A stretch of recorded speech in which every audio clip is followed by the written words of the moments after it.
Boa noite, meu nome é Gustavo Curti, sou professor de matemática do Desafio e hoje na aula de matemática vamos falar sobre funções, a teoria base das funções. Bom, pessoal, como eu tinha colocado no início da aula, a gente quer viajar, tá? Viajar, deixa eu ver se tá certo, isso mesmo. Queremos viajar da reserva do Taim até o Chuí. Por que tu escolheu esse percurso, professor? Bom, porque é reta, tá? Praticamente uma reta aqui. E aqui tem pouco trânsito, tá, pessoal? Tem pouco trânsito. E é uma região muito bonita. Então, normalmente, tu vai fazer esse percurso aqui tomando mate, tá? Então, tu vai tomar o mate. E aí, tu vai ter perguntas assim, nesse caminho aqui, pega pouco sinal de internet, tá? Aí, digamos que tu queira parar para fazer um mate, né? Um mate novo. Aí, quanto tempo demora mais ou menos o mate? O mate demora mais ou menos 1 hora e pouquinho, assim, ele já começa a ficar velho, né? Então, tu vai parar mais ou menos aqui, assim, tá? Mas professor, o que tem a ver? Não, isso é a ideia base de funções, pessoal. Por que é a ideia base de funções? Vamos lá, por quê?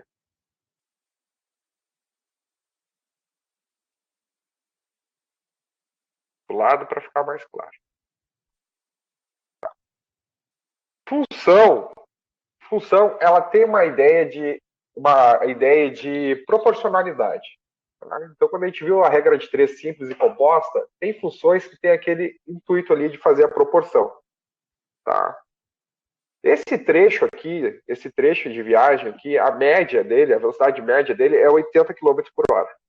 Tá? 80 km, 80 km por hora. Tá? Aí a gente diz, tá? Quando é uma velocidade média de 80 km ou 100 km, significa que durante todo esse percurso aqui, tu vai ter a velocidade constante de 80 km por hora. Tá? Mas o que isso tem a ver? Bom, vamos montar uma tabelinha aqui para ir pensando. Hora, hora e distância. Tá? A distância, vocês podem pensar em distância como prática, assim, qual é a distância da minha casa até a padaria? É 1 quadra. Tá? No caso aqui, a gente não vai usar quadro, tá? A gente vai usar quilômetro. Tá? Deixa eu só ver se eu consigo fazer uma tabelinha mais ou menos, bem mais ou menos, né? Tá? Então, em 1 hora, com um carro viajando a 80 km por hora, vamos começar do início. 0 horas, tá? Tu tá saindo aqui, ó. Tá saindo da reserva do Taim aqui, ó. 0 horas, tá? 0 horas. 0 horas aqui, ó. Quanto tu vai ter andado nessas 0 horas? Quanto vocês vão ter andado nessas 0 horas? Alguém sabe me dizer? Quanto vocês vão ter andado? Em 0 horas, quanto andaram? É uma pergunta fácil, pessoal, mas não é tão simples assim. Nada, perfeito. E como é que eu mostro nada na distância? 0 km. Tá? E em 1 hora? Em 1 hora, quanto é que vocês vão ter andado? Em 1 hora, pessoal, quanto é que vocês vão ter andado? Se é 80 km por hora, em 1 hora vocês vão ter andado.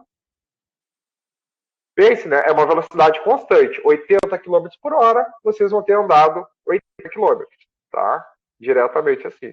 Por quê? Por causa que a gente não teve trânsito, tá? Isso aí tudo é levado em consideração nessa medição aqui. 80 km por hora. Tá. Em 2 horas, então, tu vai ter andado 160 km, já que uma tu andou 80, em 2 horas tu vai andar 160 km, tá? Mas a pergunta é que é assim, ó, mais ou menos em 1 hora e pouquinho, assim, vocês vão sentir fome, ou vocês vão ter vontade de, sei lá, trocar o mate, ir no banheiro, esticar as pernas. E numa viagem, pessoal, não é aconselhado vocês pararem no acostamento, tá? Vocês não podem parar no acostamento, porque é perigoso parar em acostamento, tá? Por causa dos N motivos, assim, ó. Uma carreta, uma ultrapassagem irregular, alguma coisa assim, o local que o motorista tem para corrigir esse erro são os acostamentos, tá? Então, é muito ruim vocês pararem em acostamento, só em estado de emergência, assim. Tá? Então, vocês vão procurar uma entrada, assim, mas os melhores lugares para se parar é em posto de gasolina, em restaurante, tal. Tá? Mas por que eu estou falando isso? Vamos dizer que em 1 hora e 29 minutos, em 1 hora e 29 minutos, e 29 minutos, em 1 hora e 29 minutos, não é 1 hora e meia, não é 1 hora e meia. 1 hora e 29 minutos, tem um restaurante, tá? Saindo aqui do Taí e indo até mais ou menos por aqui assim, tem um restaurante, tá? Tem um restaurante. Aqui vocês vão poder parar, esticar as pernas, fazer o mate com segurança, tá? Em 1 hora e 29 minutos. Tá? Mas, aí o que acontece? Falha o GPS. E você só lembra dessa informação aqui, ó. Em 1 hora e 29 minutos, daqui até aqui vai ter um restaurante. Esse traçado aqui, ó, vai ter um restaurante daqui, tá? Daqui até aqui vai ter um restaurante, tá? A pergunta é, pessoal, quantos quilômetros vai estar a reserva do Taim até o restaurante? Quantos quilômetros? Como é que vocês fariam isso? Bom, professor, a gente viu umas 5 aulas, 6 aulas atrás, e a regra de 13 ia funcionar muito bem para esse tipo de conteúdo aí. Sim, como eu havia falado no início da aula, a função nada mais é do que uma proporção entre dois conjuntos. Ou, melhor dizendo, aqui a gente tem hora e distância. Então a gente tem uma relação de proporção entre hora e distância. Bom, como é que a gente faz essa relação? Tem nomes que a gente tem que dar para essa relação. Tá? Em 1 hora e 29 minutos, tá? A gente pode ter uma função chamada de GT, tá? Posso explicar mais para vocês, só para vocês verem a cara desse tipo de função. Bom, se em 0 horas eu ando 0 km e em 1 hora eu ando 80 km, em 2 horas eu vou dar 160 km. Isso aqui é uma relação, né, pessoal? A gente tem uma relação, ó. Vai aumentando e vai somando 80 do lado direito, né? Então, 3 horas a gente ia andar 240 km. Então, pessoal, aqui vai ser vai ser os elementos do nosso domínio. T vezes quanto? Mas varia 80 km por hora a cada hora. 80 km por hora a cada hora seria 80 o nosso fator da multiplicação aqui, tá? T vezes 80. Isso aqui nada mais é, pessoal, do que uma lei, tá, que relaciona o tempo com a distância percorrida, tá? Basicamente é isso. Professor, mas eu poderia fazer uma regra de 3. Eu poderia fazer uma regra de 3, professor. Eu poderia fazer uma regra de 3 aqui. Como é que tu faria essa regra de 3? Tu ia pegar, se em 1 hora, tá? Em 1 hora. Vou ver que está muito... Em 1 hora, tá? Em 1 hora.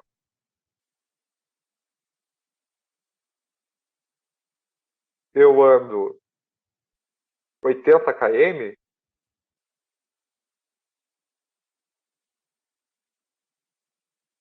Em 1 hora e 29 eu vou andar quanto? Né? Em 1 hora e 29 eu ando quanto?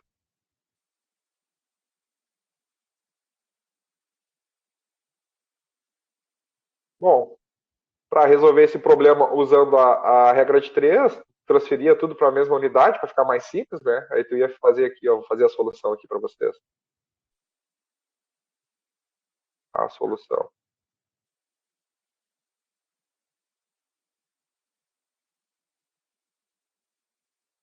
Eu ia ter 60 minutos, tá? 60 min é igual a 80 quilômetros. E 1h29, né? 60 minutos mais 29, 89. 89 minutos vai ser igual a X, tá? Por exemplo, X.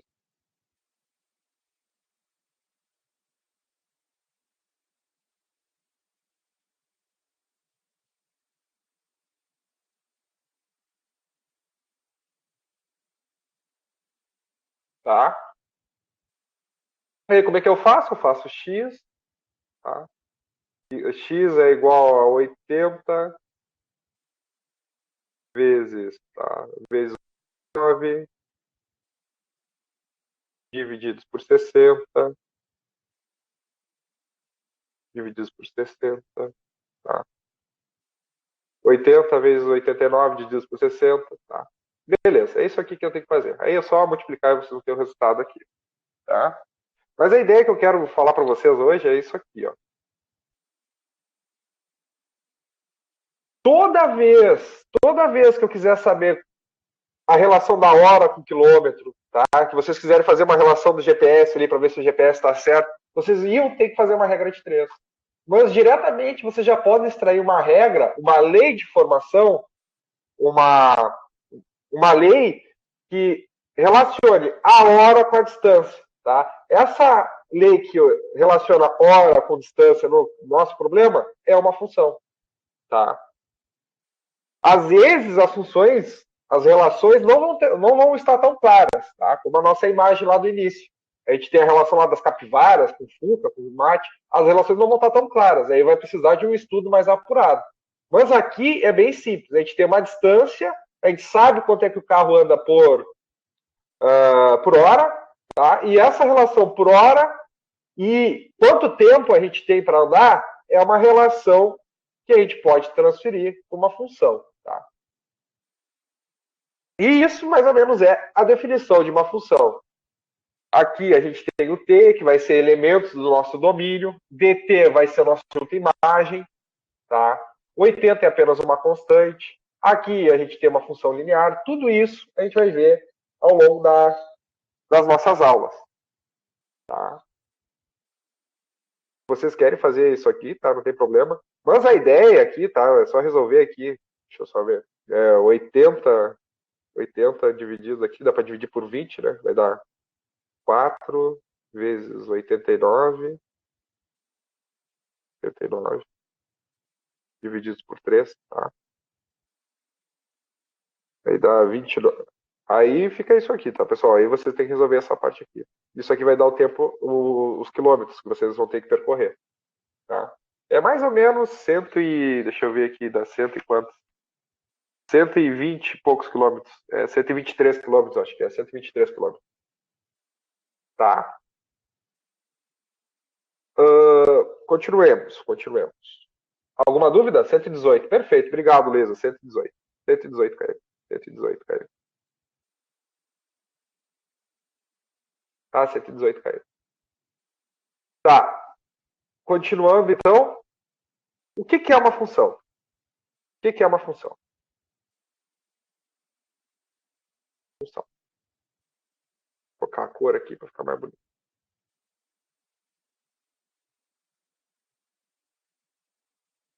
Função.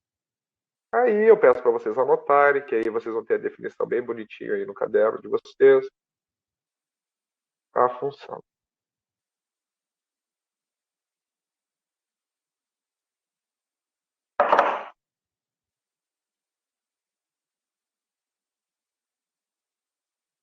Deixa eu dar um zoom aqui para ficar melhor. Função, pessoal, a gente vê função depois de conjuntos por causa que a função estabelece a relação entre dois conjuntos com dados, tá? Então, dados. Nossos dois conjuntos quais eram no exemplo? Era hora e distância, né? A gente relaciona esses dois conjuntos. Então, dados dois conjuntos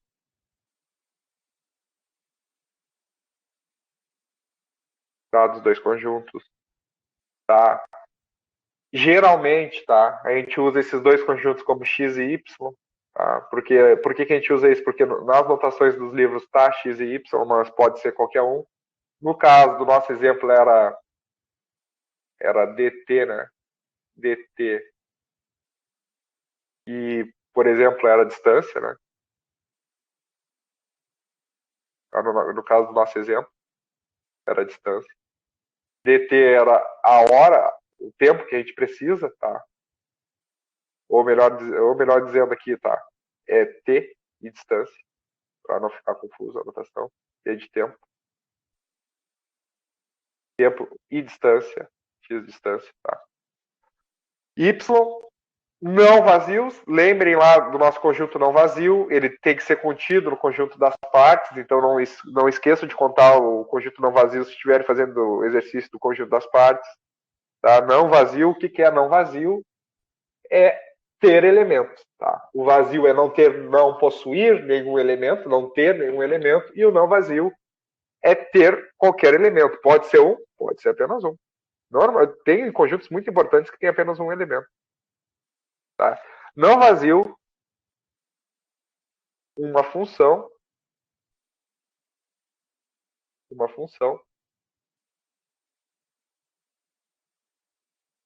é uma regra, né? É uma lei do tipo f, porque f vem de função mesmo, function, né? Que relaciona ou leva, né, o x, conjunto domínio, no y. Ela então, é uma regra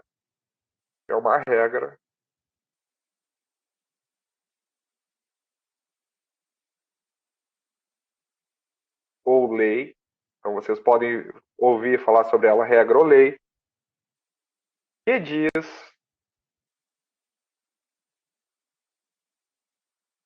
como associar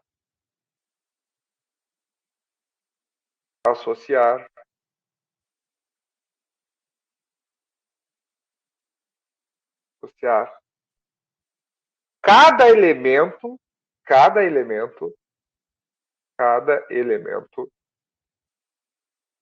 do domínio, do domínio. Tá, mas por que isso, professor? Ó, cada elemento do domínio. Como ela é uma lei, ela é uma regra, ela tem as suas propriedades, e as propriedades são rígidas. O que são propriedades que são propriedades rígidas? São propriedades que não podem ser alteradas, tá?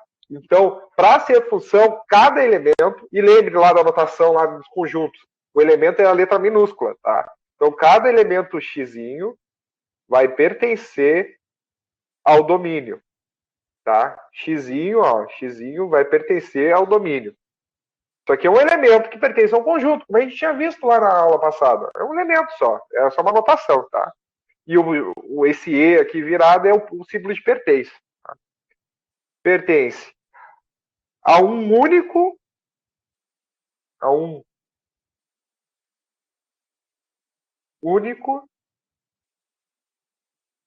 elemento de y.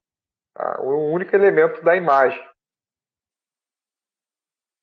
Aí vem uma notação, que é a notação trivial, um único elemento, y, que é igual a f de x, que pertence a y. Tá? A ideia aqui dessa notação é que o y ele é um subconjunto do contradomínio. Tá? Eu vou explicar agora direitinho, mas é só para vocês pensarem nessa notação. O y ele é um subconjunto do contradomínio. Esse subconjunto que pertence ao contradomínio, ele é a imagem. Então, o que quer dizer? Que cada elemento do conjunto tem um outro elemento relacionado no contradomínio. E o conjunto de elementos que relaciona cada ponto do domínio é chamado de imagem. Tá? Normalmente, nos livros, vocês vão ver esse tipo de notação, ó, ou esse tipo de regra. O F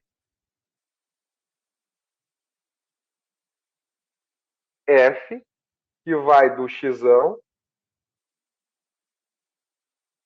no yzão, tal que, aí a gente lê tal que, cada elemento do xão vai na imagem dessa forma aqui, ó. Y é igual a f de x. Tá? Tá, mas o que é cada elemento? Bom, o xão é o nosso domínio. Tá?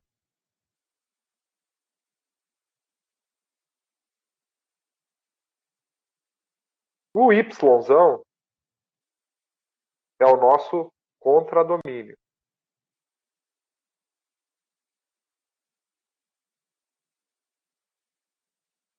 Contradomínio. E o nosso f de x, ou o nosso yzinho, nosso f de x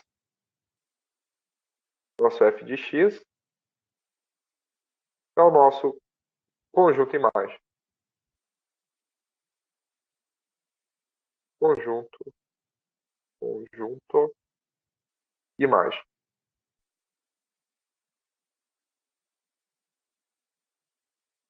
Para ficar melhor, para vocês visualizarem melhor, tá?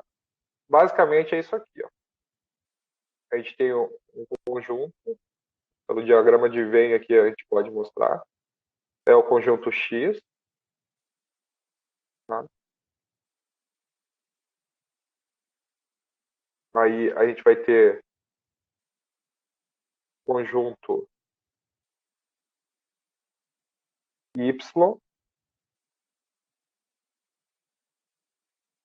a gente tem que ter uma F. Deixa eu pensar aqui como é que eu vou botar assim, ó. X1, X2, tá? E aqui a gente vai ter Y1, Y2, Y3. E aqui existem outros Y, tá? Outros Y. Mas a gente vai ter uma F que vai levar daqui a aqui. Uma F. Vai pegar isso daqui e vai levar aqui. Vai pegar esse aqui e vai levar aqui. Tá? Ela vai fazer esse tipo de diagrama de flechas, né? Mas o Y é o nosso contradomínio. E vejam que ela só leva no Y1, Y2 e Y3. Aqui será então o nosso contradomínio. Aqui será então a nossa imagem, tá? Então a gente vai ter 3 elementos no contradomínio, diversos elementos a gente vai ter 3 elementos no domínio, diversos elementos no contradomínio, mas apenas 3 elementos no conjunto imagem, tá? Então, a gente faz essa notação sempre pensando que a gente vai aplicar na f de x, qual x? Aqui a gente vai aplicar o x1. Tá? Aqui a gente vai aplicar o x2. E por consequência aqui também a gente vai aplicar o x3. A gente vai ter y3, y2, y1.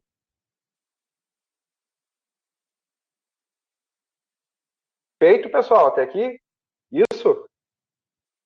Tá indo devagarinho? O que vocês acham? Tá? Podem parar para perguntar se tiver esquisita a explicação.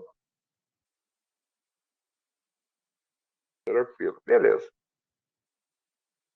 Continuemos então. Bom, como a função é uma regra, é uma lei, ela tem características específicas, tá? Características que não podem ser mudadas, ou seja, propriedades. Então,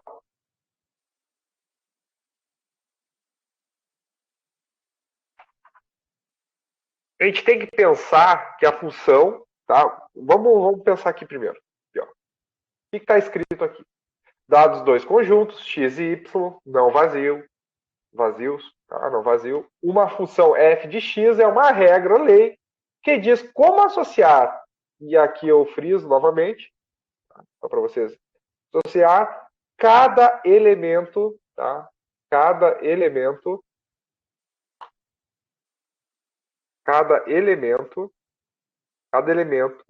do domínio, do domínio. Cada elemento. Então, a gente não pode ter elementos no domínio que não tenham ligação com o contradomínio, ou seja, com a imagem. Tá? Não pode haver isso, senão deixa de ser função. E cada elemento só pode ter um único elemento em f de x. Ou seja, só pode ter um elemento no y, no conjunto imagem. Tá? Vamos pensar nisso aqui da forma gráfica. Vou pegar dois conjuntos, x e y novamente, mas vou fazer um pouquinho maior.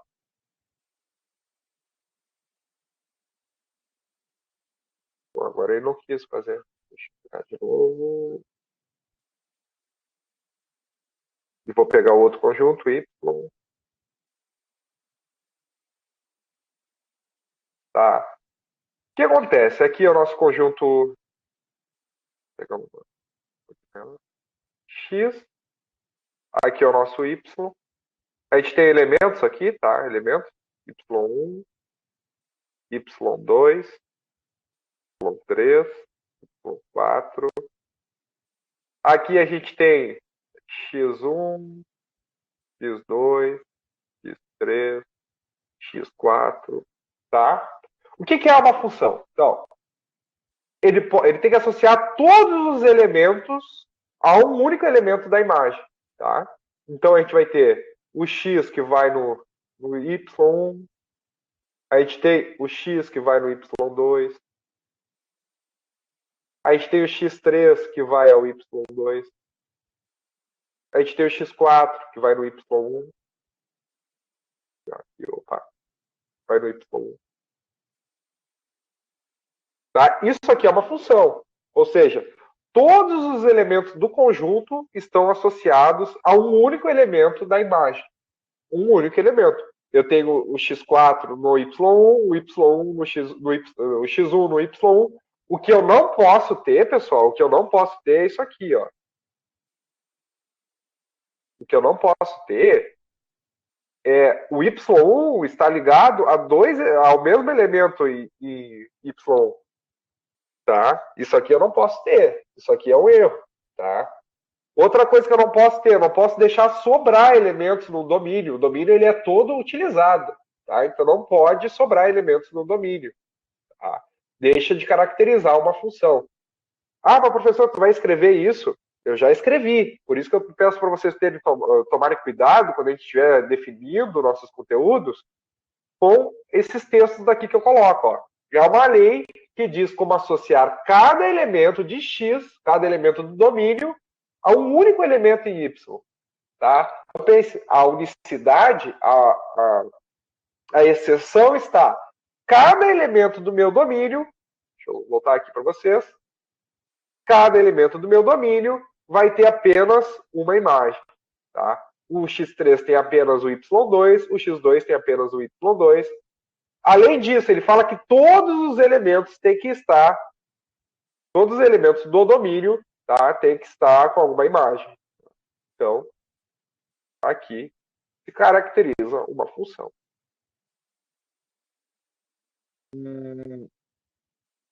Mais adiante, a gente vai ver tipos de funções. Tá? Tipos de funções. Uma função injetora, sobrejetora, função simples, função bijetora. Tá? Que são funções que elas têm nomes diferentes devido ao estilo, né, a forma de formação delas. Tá? Vamos para elas, então, acho, né, pessoal? Vamos para elas.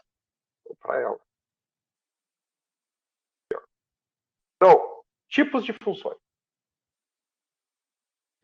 Querem dizer alguma coisa aí? Tá tranquilo? O que vocês acham? Ou passou alguma coisa despercebida? Bom, isso aqui vocês vão usar sempre. É tipo de tipos.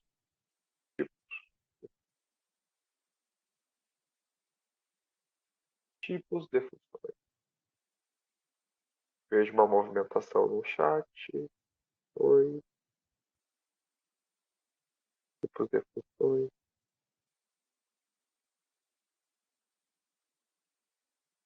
Ah, perfeito.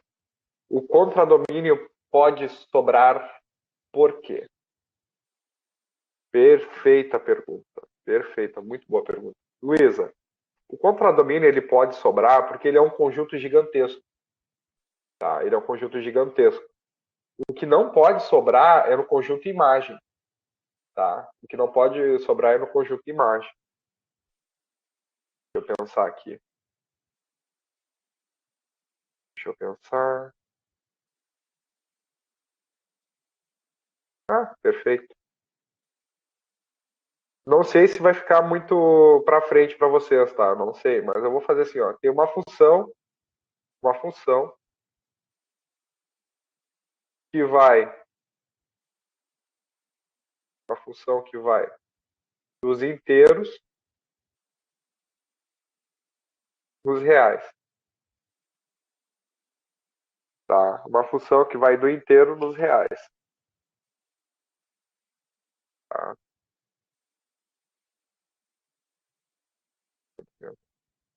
Vai dos inteiros nos reais.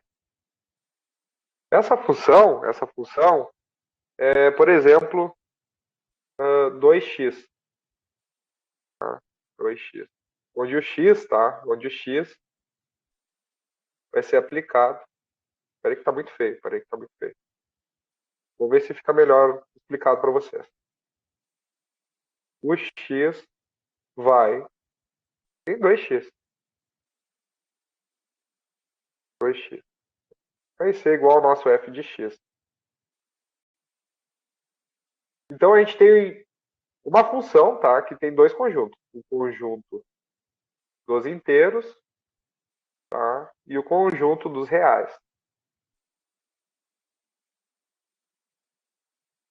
E temos a nossa f zona, tá? A nossa f. Que é igual a f de x. F de x é igual a 2x. Tá, me dizem um número. Me dizem um número que pertence aos inteiros. Tá? Lembrando, os inteiros é menos 1. É os naturais negativos e positivos. Tá? Menos 2, 0, 1 e 2. Tá? Ela está falando que ela vai dos inteiros nos reais. Então, todo o domínio vai ter que ser usado. Tá? E ela vai nos reais. Tá? Sem problema nenhum. Ela iria, então, menos 1, menos 2, 0, 1, 2 e 3. Ela vai, então, menos 2, menos 4, 0, 2 e 4. Tá? A pergunta é, vamos junto, tá, Luísa? Vamos junto, vamos junto. A pergunta é, ela pode ir em todos os reais? Ela consegue ir em todos os reais?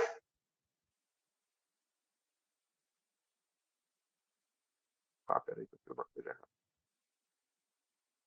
Ela pode ir em todos os reais? Será que ela consegue uma função que sai dos inteiros e ir em todos?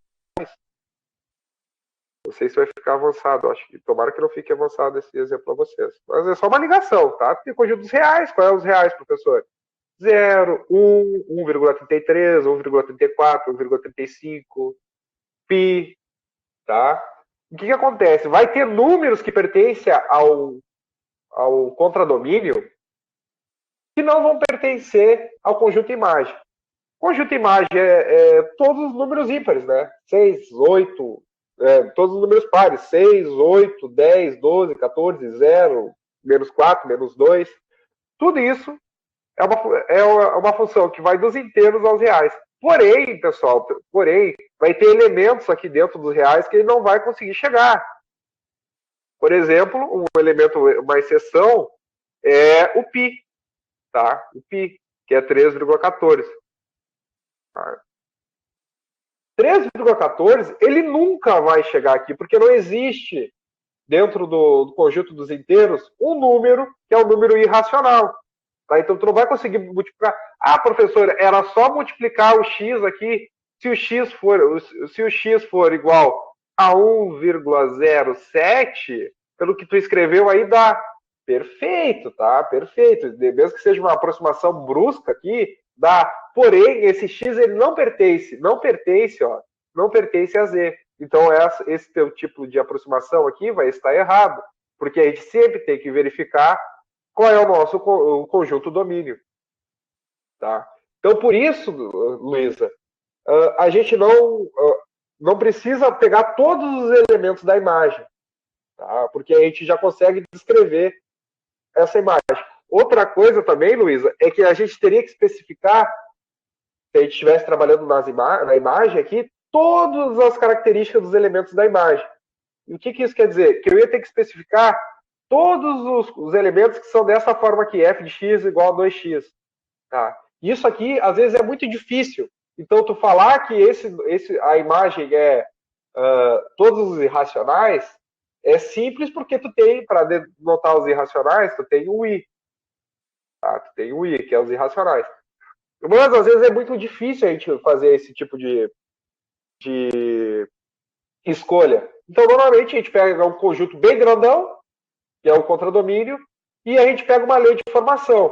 Todos os elementos que a lei da formação leva, né, ou seja, todos os elementos que, com essa lei de formação, usando o nosso domínio, leva, por exemplo, aqui, o 4, menos 4, 0, é chamado de conjunto imagem. Por isso que pode sobrar elementos do contradomínio, porque quando a gente estiver estudando o conjunto imagem, esse conjunto imagem vai pegar todos os elementos possíveis. Então, duas características às vezes o contradomínio é muito maior que o conjunto imagem.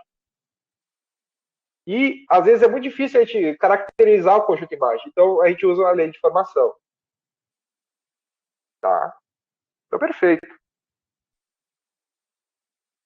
Então, vamos para sobre esses tipos de funções aqui. Vamos falar sobre os tipos de funções que eu acho relevante para a aula de hoje. Desculpa ter passado um pouquinho.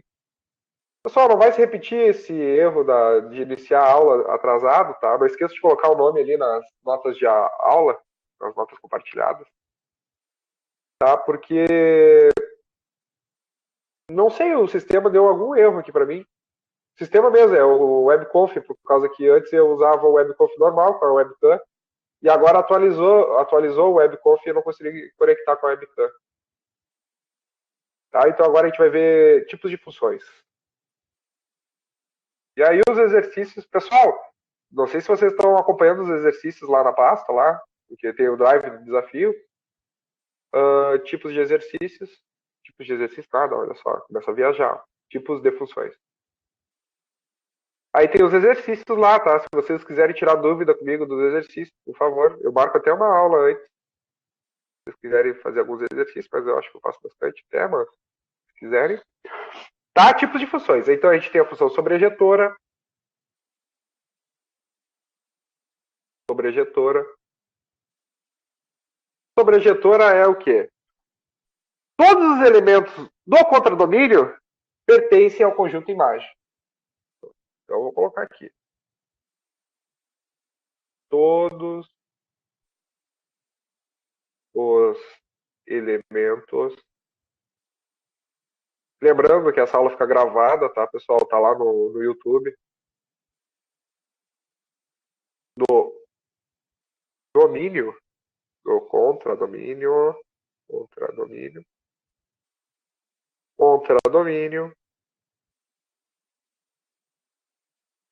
pertencem, tá? Pertencem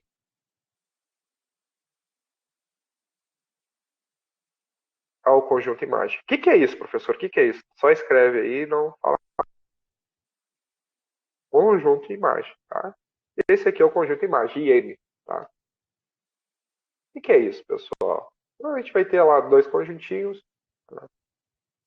Dois conjuntinhos, deixa eu só fazer com uma canetinha um pouco mais grossa. Vai ter dois conjuntinhos. O A e o B, por exemplo. Tá? O A e o B. A gente tem uma F que vai de A em B. Uma F. A gente vai ter, por exemplo, o elemento A1, A2, tá?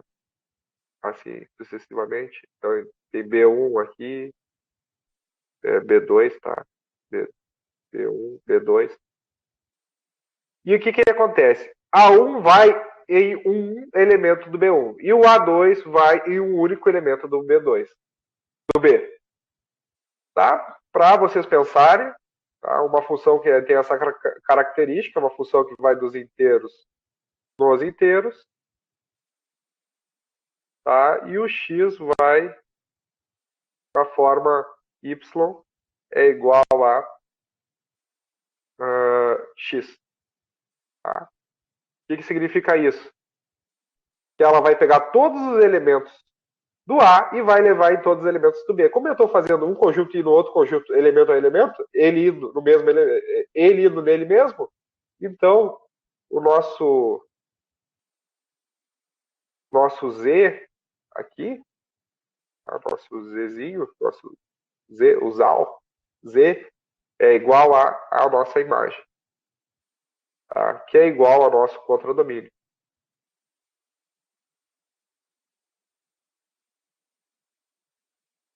Domínio. Tá? Agora, existem também as funções injetoras. Tá? Injetoras.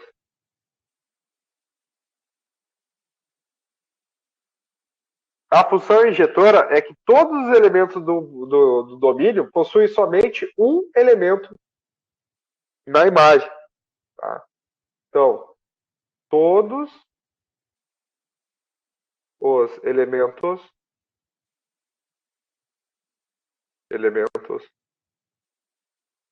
do domínio possuem uma única imagem. O que isso quer dizer? Imagem.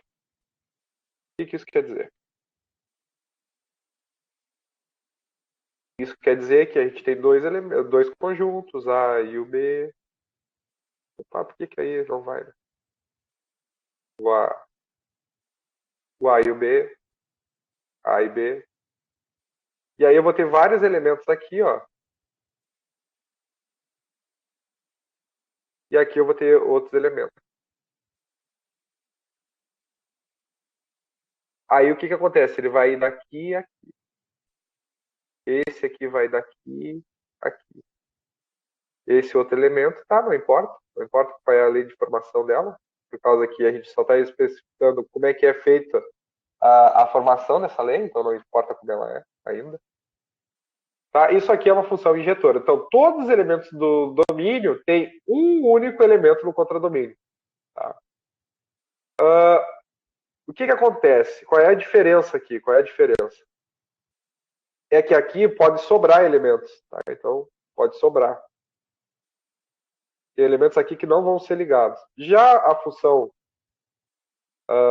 sobrejetora, a função sobrejetora, ela não diz que ela não deixa sobrar elementos aqui. Então não poderia ter um B3 aqui que não tivesse ligação com A. Então essa é uma grande diferença entre sobrejetora e injetora. E outra coisa, uma função sobrejetora, ela pode ter um A3 aqui, que ela pode estar ligada ao B2, não importa. O que importa aqui de uma função sobrejetora é que todo elemento do contradomínio existe um elemento do domínio. Tá? Então, o que importa aqui da função sobrejetora é que tenha todos os elementos do B seja um elemento, né, que tem uma relação com A. Ou seja, que o B seja a imagem do A, em outras palavras. Então, o B vai ser igual à imagem. Aqui é o caso, Luísa, que o contradomínio vai ser igual à imagem, ou seja, que não vai sobrar elementos no contradomínio. Tá? Então, nesse caso aqui, não se sobra elementos no contradomínio.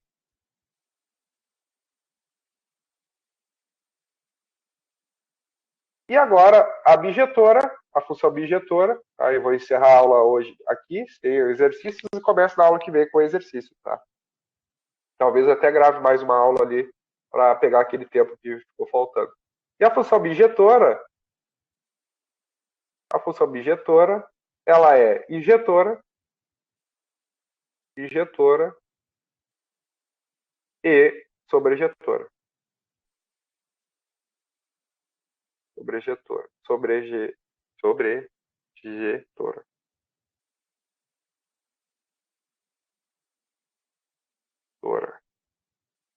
Tá? Então, ela vai pegar todos os elementos do domínio e levar em todos os elementos da imagem uma única vez. Tá? Então, eu vou escrever isso aqui para vocês. Todos os elementos do domínio. Elementos do domínio.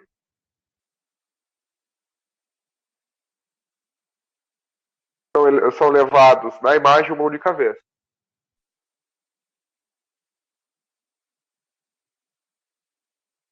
Levados tem uma relação, né? São levados na imagem, são levados em todos, melhor dizendo, né? Em todos os elementos da imagem, em todos, peraí. Em todos os elementos da imagem, todos elementos do contradomínio, né? Que vai ser a nossa imagem do contradomínio, do domínio, uma única vez. Tá? Então, por exemplo, é aquela função que eu tinha falado para vocês ali. F que vai do conjunto dos inteiros no conjunto dos inteiros. O x, né, que vai em f de x, que é igual a x. Então vai pegar o 1 vai ser elevado no 1, o 2 vai ser elevado no 2, o 0 no 0, menos 1, menos 1. Tá? E essa é a ideia da função objetora. Tá? Se vocês quiserem fazer o desenho ali, usando o diagrama de flechas, né? Usa o diagrama de V como base. Vai ter aqui 2. Tem o zezão aqui. O zezão aqui. A gente tem uma função f